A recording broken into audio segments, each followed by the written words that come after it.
Someone once told me that I have lived my life on hard mode. I've got plenty of stories to prove it, and as we get to know each other, I think you'd probably agree. To frame it simply, my life has been much like the daisies that pop up in sidewalk cracks. When I see them, I often think about how strong that little seedling must have been to grow here unexpectedly on the sidewalk. The thing that makes sidewalk daisies so surprising is how misplaced they are. We're surprised because she grew through a space that wasn't meant to support life. She created space for herself where there wasn't any.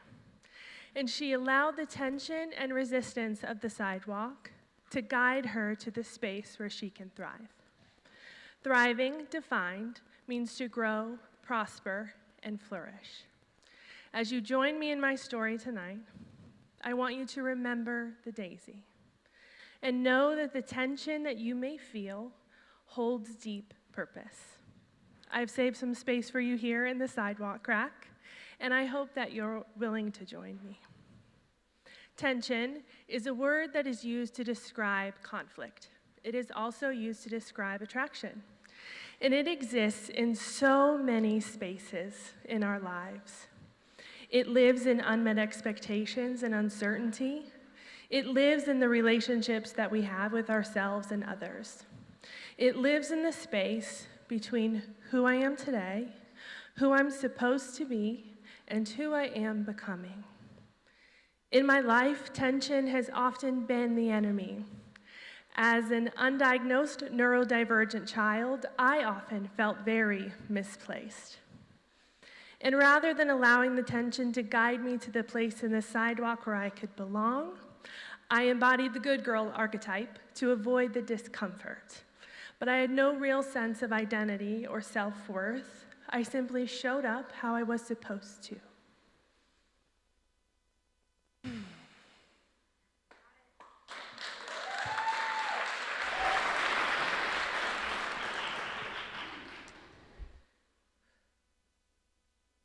You'll have to bear with me tonight. The sidewalk crack is kind of a hard place to be sometimes.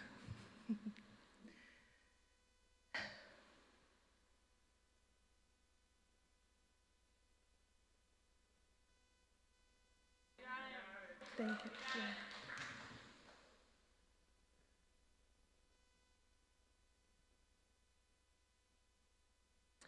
Oftentimes, life pulls us to a place where we can't show up how we're supposed to because there is no supposed to.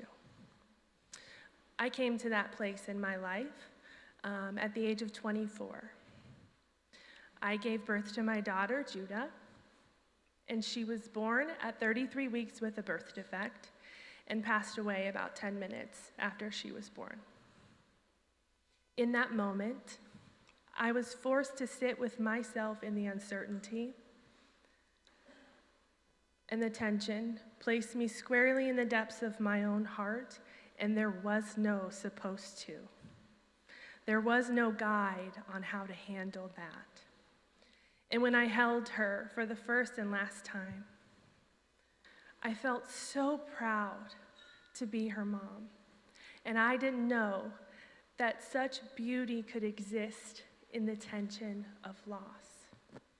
And as beautiful and as painful as it was and continues to be, it brought me home to myself for the very first time.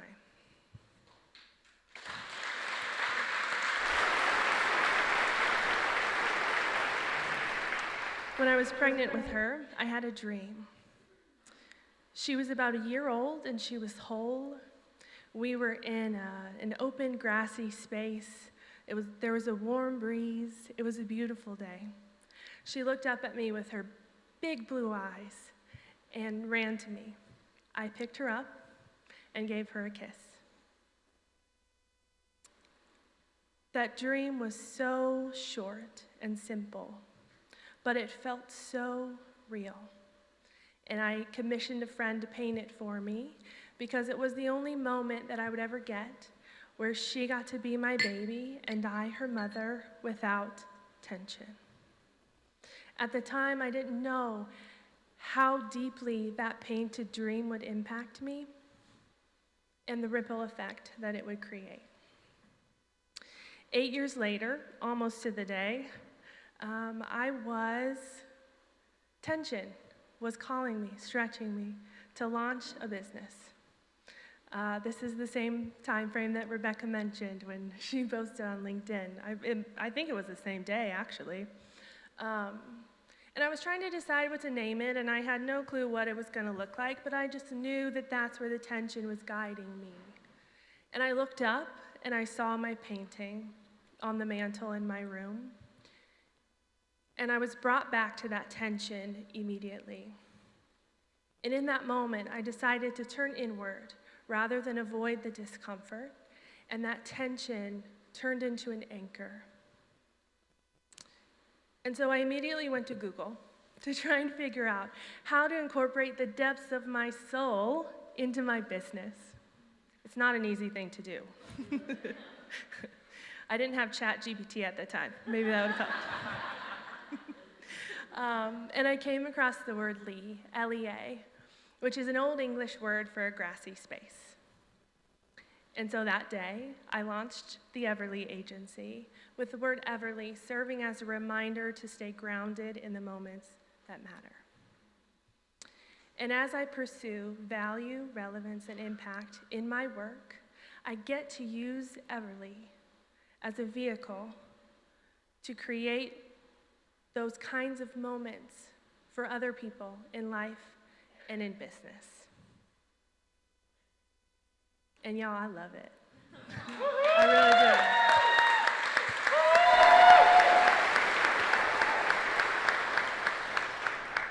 Tension is a teacher. If you allow it, it will pull you and push you into the space where you can thrive. That space is where you find peace. That space is where you find belonging.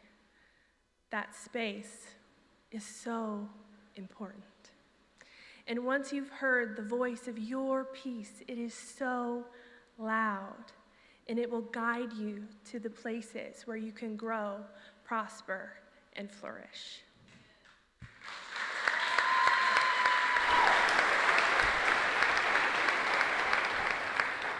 You and I must forge the path of our own belonging.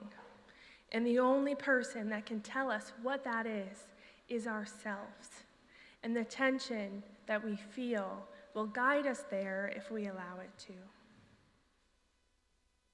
to. It's hard work, but it's important work.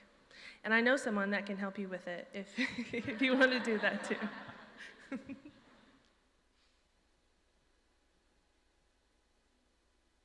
A year ago, on March 8th, I celebrated my daughter's 8th birthday as a member of the audience of Stand Tall Season 4.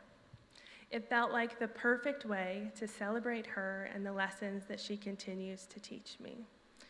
And this year, for her 9th birthday, which is on Friday, I get to stand here, humbled, sharing my story with you from the stage. Yeah. And you never know where the work will take you. And I'm so grateful to be able to share my story and my life with you all tonight. And my encouragement to you is to allow the tension to guide you to the place where you can thrive. Use the sidewalk to your advantage and find the light, your light, that you need to grow, prosper, and flourish.